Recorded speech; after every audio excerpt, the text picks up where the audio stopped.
For many Chassidim, going to the Ohel, to the Rebbe's resting place, is similar to going into Yechidus. Those who had private audience with the Rebbe, one-on-one, experience the same thing when they go to the Ohel. Although going to the resting place of any tzadik is holy and helpful, but there's something special and important about going to the tzaddik who was responsible for this generation. There's a story about the Berditchever Rebbe who said, before he passed away, that he would not go into Gan Eden until he convinced the heavenly courts to send Mashiach, to bring Mashiach. But he was near Gan Eden, and he heard that they were saying Kedusha, and he couldn't resist, and he jumped in. That's the way the story goes. The Rebbe said about the Frierdiker Rebbe that he said that he would not do that he would not go in until Mashiach comes. There's also the expression that a shepherd does not abandon his flock. So that a Rebbe is still committed and connected to his people even after he passes away, because certain tzaddikim are in the category of shepherds, which is a unique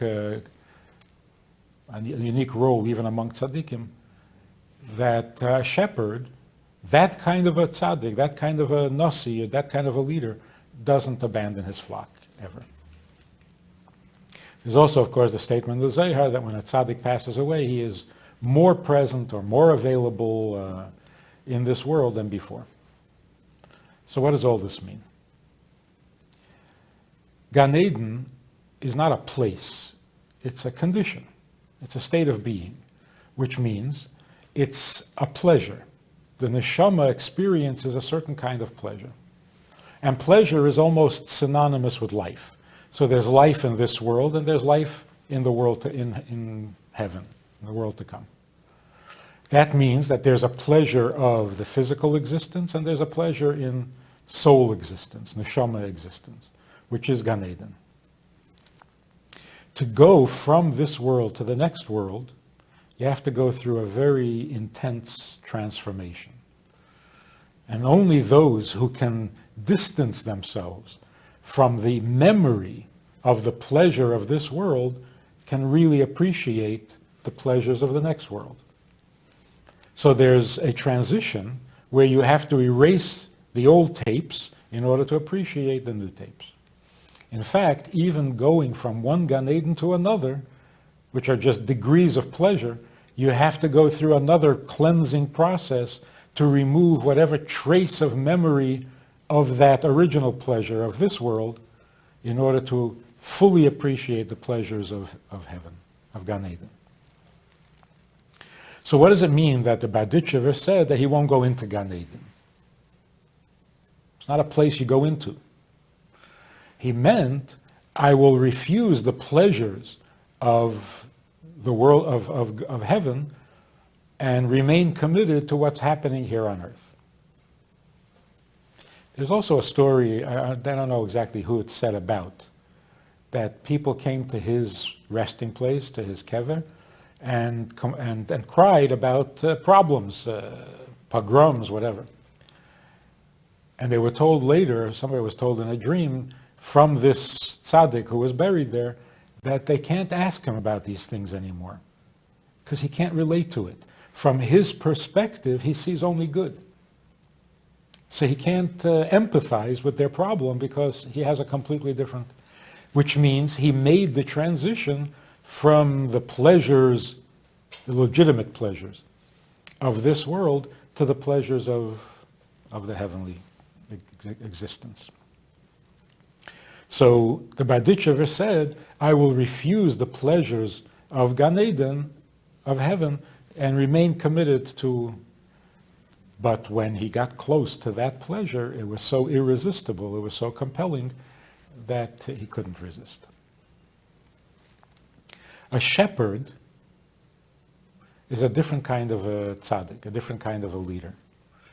the shepherd is so committed to the purpose of creation in the first place, the dir b'tachtenim, that God's desire, God's taiva, which was to be revealed in this world, on earth, becomes so much the tzadik's desire, that the pleasure or the need to see godliness revealed in this world is so much his essence, is so much him, that the pleasures of the next world don't even appeal.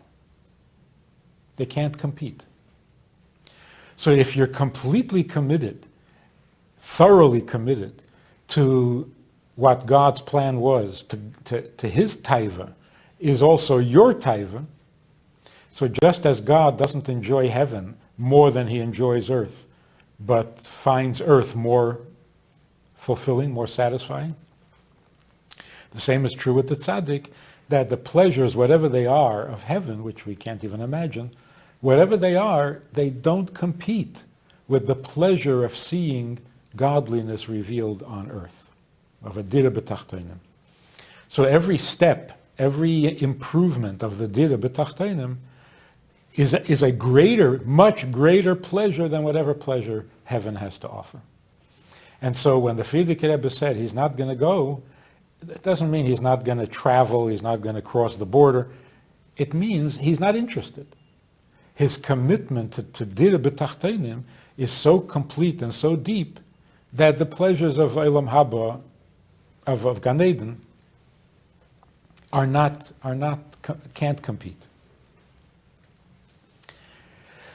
Now the Rebbe said in the Maimer, the last Maimer that he gave out, the Rebbe said that this is true of every Jew if we could get to the bottom, to the core of who we are. That at our very core, we cannot be satisfied. In fact, we can't even tolerate the fact that godliness is still not revealed in this world, or that there is some part of the world, or some place, or some part of God that is not yet revealed. There's no Beis Hamikdash, whatever is still missing because we're in Golus. So that even if you have spiritual pleasures, you love learning, you love serving God, you love doing mitzvahs, it would shatter ganzen Zutresel, the Jew, if he knew what his true desires were. So that no Jew can be satisfied with Gan Eden, if you're talking about the real essence of the neshama. It is in the nature of every Jew that we desire what he desires, what God desires. And his desire is adir b'tachtenim, that he should be revealed and known and appreciated in every part of the world. And that becomes the neshama's taiva, because it's a chelek elokah. So the truth is that the Jew who goes to the Ohel, to the Rebbe, who is so committed to the dir b'tachtenim that Gan Eden has no appeal, is not even an option. And the Jew himself, in his neshama, wants nothing more. Doesn't want, not he doesn't want anything else, but there's nothing he wants more than the dir b'tachtenim, to see God's plan fulfilled. When these two neshamas come together at the Ohel, it is yechidus. It's yechidus, and it's in its highest level. And then you can accomplish amazing things. You can come away a different person.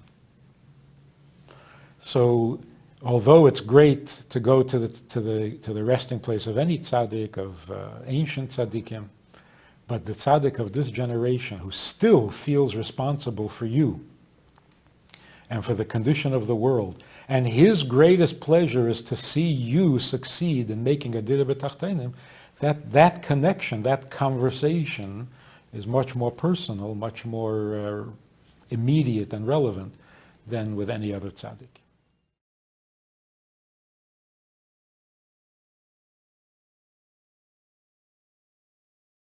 It's a very common experience that children, adult children, who don't pay much attention to their parent, father, mother, it's just not important.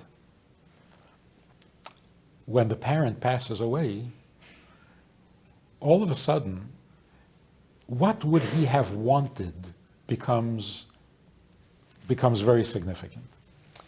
He wouldn't have wanted this, he would have wanted that, he always wanted this, he never wanted that. How come you never paid attention to this while he was alive?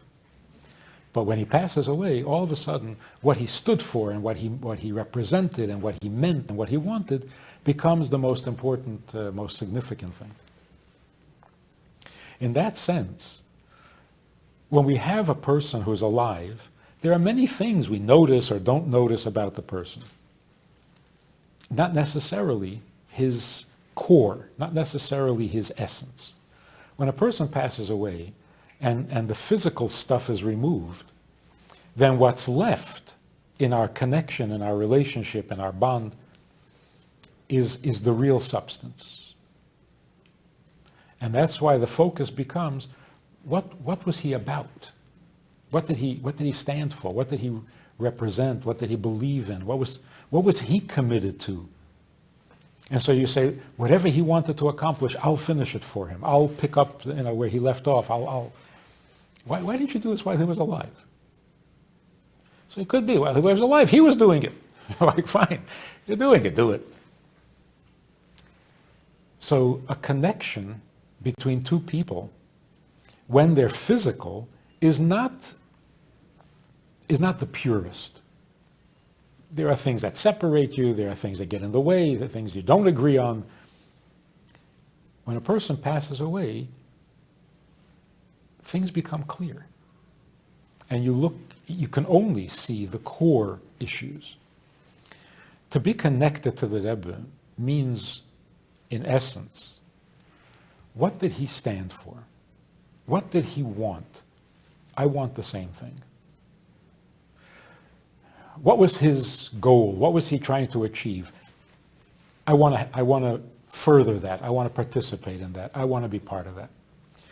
You hear people today who never knew the Rebbe, never saw the Rebbe, and they read a maimer or a sicha, they hear what the Rebbe did, and they often say it.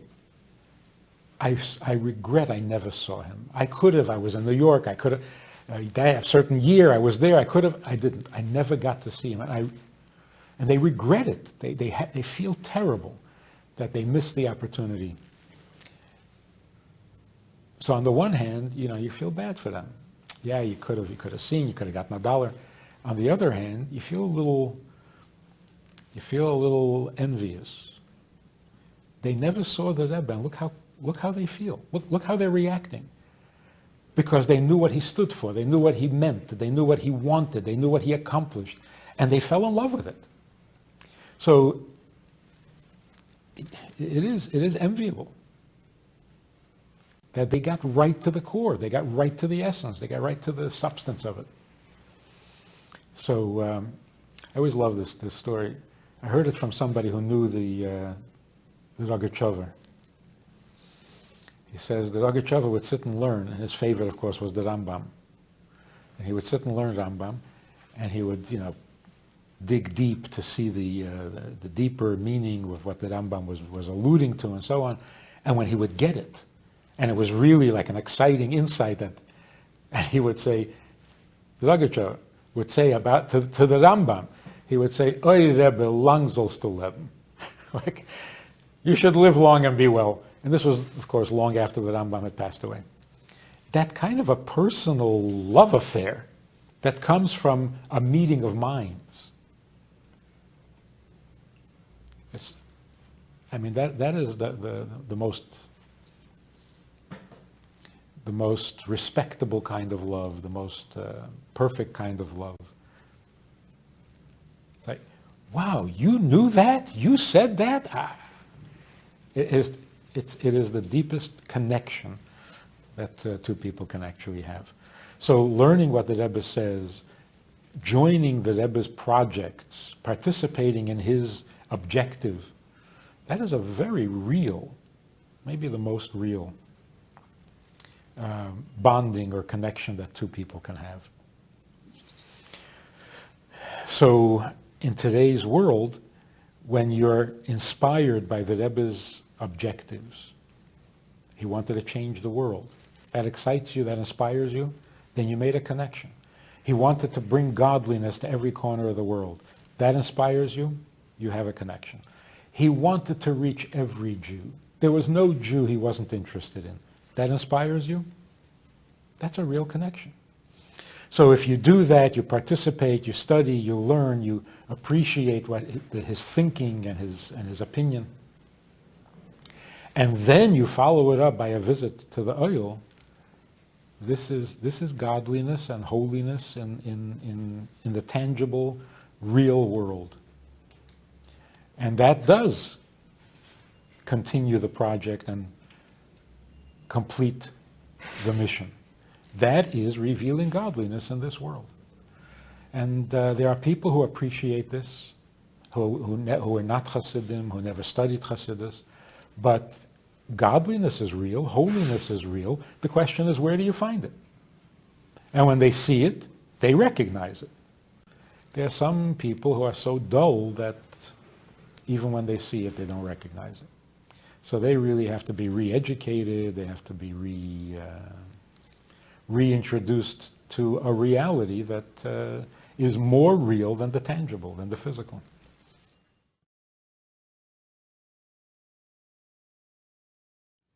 One of the most compelling stories that it's actually written in Hayom Yom, that the Alter Rebbe came out of his room and the Rebbetzin was speaking with other women, and obviously was speaking about their husbands, and the Rebbe heard his wife say, "Mine says," meaning my husband, "mine says so-and-so." And it struck the Rebbe very, very deeply. And after contemplating on it, the Rebbe said, "With one mitzvah I become yours." So how much are we God's with all the mitzvahs, with the mitzvahs? It's a very powerful story. What does it mean when one person can say of another person, "You are mine"? That's an awesome statement. Of course, mine doesn't mean possessive, belong to me. It's a much, much bigger, deeper meaning than that. How do you become mine? The Rebbe often used the expression, my chassid, a chassid of mine. That's a very powerful statement. But generally, the relationship between chassid and Rebbe is a unique phenomenon that needs to be studied and examined and understood. It's not maternal love, it's not filial love, it's a unique kind of love. How does that connection, how does that happen? How does it become your Rebbe? And I remember once on a Simchas Torah when the Rebbe was teaching the nigun Stav Yapitu, and the words are Ukrainian, and people were having a hard time. Even the Russians were having a hard time with the Ukrainian language, and the Rebbe kept asking, "Does anybody speak Ukrainian?" And there was really nobody responding. And right next to where I was standing, this guy got up on a table. A guy who had just recently come out of Russia. Very simple, earthy kind of a guy, no nonsense. Had never learned much. Put on tefillin for the first time when he got to New York. And he had said a few l'chaims, and he was in a good mood. And he gets up on the table, and in this huge, booming voice, he says, "L'chaim Rebbe, ihr seid mein Rebbe. You're my Rebbe." At that moment, he bonded with the Rebbe, and the Rebbe became his Rebbe. But that is a very intense, deep bond. How do you become the Rebbe's? How do you become mine? How does he become yours? How do you become his? Of course, it exists on many levels. A commitment to his purpose, a commitment to his knowledge, a commitment to his requests, responding to his will. I mean, these are all powerful connections. Particularly when the Rebbe's relationship, what he was offering, was not academic. He was not simply sharing a subject with his Chassidim, cluing them in on Chassidic concepts. The Rebbe invested himself in these relationships. Chassid wrote to the Rebbe once, back in the 60s, I think, that he had written to the Rebbe a couple of letters and he never got an answer. So did he do something that the Rebbe doesn't want to talk to him anymore, or something like that? And the Rebbe wrote back, "How can you accuse me of such a thing? How can you accuse me of such a thing when not a day goes by that I don't think of you?" Now that is an awesome statement. So it's not that the Rebbe was a professor who came and delivered a lecture and went home. Everything the Rebbe said, he invested himself in it. It meant a lot to him. It meant everything to him. And whether you understood it, heard it, appreciated it, mattered greatly. This was not an academic thing. It was a very personal and almost of a sacrifice that the Rebbe invested himself in every mimer, in every talk, in every answer, in every note that he signed. There was an investment. He made himself available. He offered himself. Like it says about the Torah, that God wrote the Torah, he was investing himself in the written word. So if somebody reaches out like that, it makes it a lot easier to respond in kind. So it's almost irresistible. You almost can't help but respond in kind.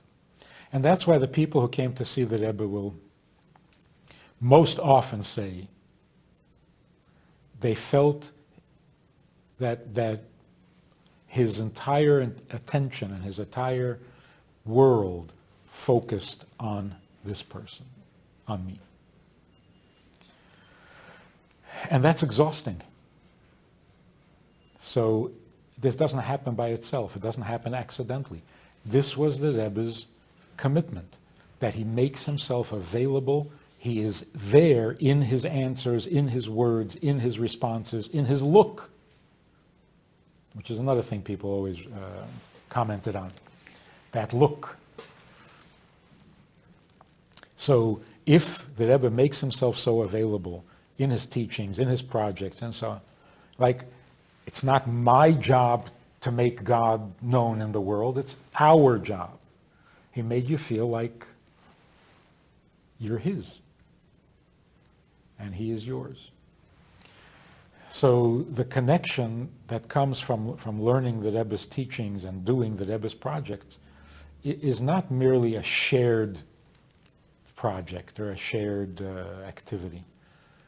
There's an intimacy there.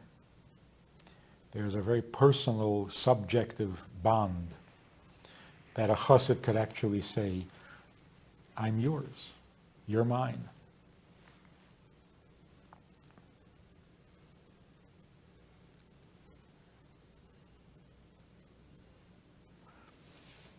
There's one of my favorite stories, a true story, about a boy in Russia who was left in an orphanage while his mother went to get some money or food out of town. And it ended up taking longer than they planned, and he was there for a while. It was supposed to be days, it turned into weeks. Anyway, his mother had told him what he can eat and what he can't eat. Keep kosher. He was 8 years old, and it was very hard for him because how does he defend himself when people say, why can't you eat this? Why can't you eat that? And but they went on a hike once, the orphanage, and it was very hot and the kids were all thirsty. So they went into a farm and they asked the farmer for a drink for the kids. And the farmer brought out a pitcher of milk, cold. Gave each kid a glass and filled the glass. And this little boy was about to drink. And he hears the farmer say to the leader, to the counselor, he said, it's good you stopped here today because This is the best thing for the children. There's nothing healthier than horse's milk. So the boy hears this, and he's, what is he going to do? First of all, he's thirsty. Second of all, what is he going to tell him? That milk is not kosher either, and then you start a whole new conversation, and he didn't want that. He didn't want the hassle. On the other hand, it's not kosher. So he went through a little internal struggle and decided he's not going to drink it. And to avoid making an issue, he made believe the glass slipped out of his hand and spilled. Now they're coming back to the orphanage. The mother had returned. And he sees his mother from a distance. And he shouts, he calls to her and he says, "Mama, I'm still yours. I didn't drink it. I didn't drink the milk. I'm still yours." The wisdom of an 8-year-old, that if you're sharing a world, a reality, if you're one with somebody, you don't step out of that picture. You don't step out of those borders. So to him, it wasn't keeping kosher because it's a mitzvah, because it's a commandment, or because it's Torah, because it was what? His mother wouldn't drink it and he will drink it. But then that breaks the bond. So when he saw her, he was able to say, "I'm yours." Not "I'm good. I'm a good boy, I didn't drink it." No. "I'm yours. That's why I didn't drink it."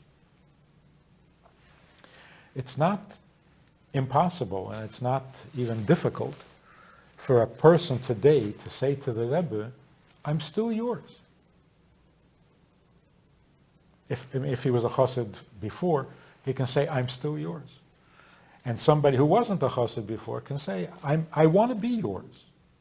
I want to be your chassid. I want to be part of your world, part of your reality. And of course, that is possible because a mother always welcomes the son to be hers. A Rebbe always welcomes a Jew to be his. And the amazing, awesome thing is that a Jew today, every Jew, if he knows he's Jewish and he tells his children he's Jewish, he can say to God, "I'm still yours. I'm not a good boy. I'm not a perfect Jew, but I'm still yours. I know I'm Jewish. I told my children we are Jewish, which means we are yours." Everybody wants that.